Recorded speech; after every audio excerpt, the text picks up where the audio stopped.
पुराने जमाने में जब वक्त की रफ्तार आज से कहीं धीमी थी और इंसान के दिल में ईमान की रोशनी ज्यादा तेज थी, वहीं हमारी दास्तान शुरू होती है।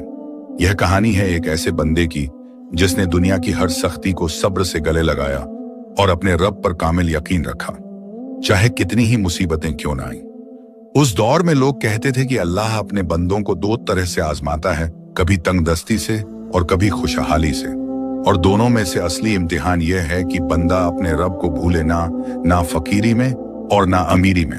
वादी नूर नामी गांव के सबसे दूर किनारे पर, जहां सिर्फ खामोशी और हवा की सरसराहट सुनाई देती थी, वहां एक टूटा फूटा कच्चा घर था।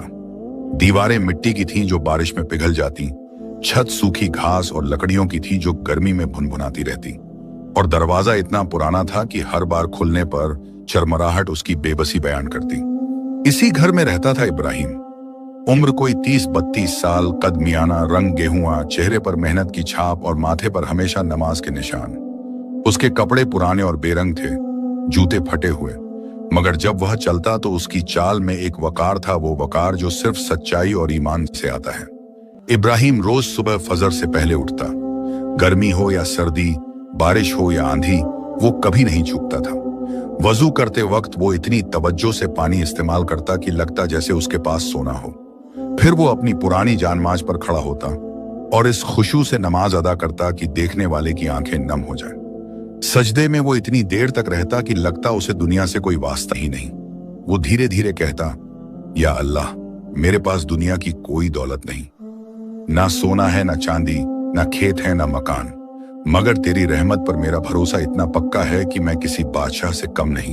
तू जो भी देता है उसमें बरकत डाल दे, और अगर मुझे तंग दस्ती में रखे तो मुझे सब्र और शुक्र की दौलत से महरूम मत कर। नमाज के बाद वो थोड़ी देर कुरान की तिलावत करता। उसकी आवाज में इतनी कशिश थी कि परिंदे भी चुप होकर सुनते। फिर वो अपने रोज के काम पर निकल जाता। इब्राहिम की बीवी का नाम नादिरा था। जब पहली बार उससे उसकी शादी हुई थी, लोग कहते थे कि इब्राहिम बड़ा खुशनसीब है जो उसे ऐसी बीवी मिली, मगर शादी के बाद धीरे धीरे नादिरा की असलियत सामने आने लगी। उसे गरीबी से सख्त नफरत थी। उसे चाहिए था शानदार घर, महंगे कपड़े, सोने के जेवरात और समाज में इज्जत। जब उसे समझ आई कि इब्राहिम बस एक मामूली मजदूर है जो रोज कमाता है और रोज खाता है, तो उसका दिल भर गया। हर रोज जब इब्राहिम दिन भर की मेहनत के बाद थका हारा घर लौटता तो नादिरा उसका इस्तकबाल तल्ख बातों से करती। कब तक यूं ही रहेंगे इब्राहिम, वो कहती। उसकी आवाज में तल्खी साफ झलकती। देखो पड़ोस में कासिम का घर कितना बड़ा है, उसकी बीवी के पास कितने सोने के जेवरात हैं, और हम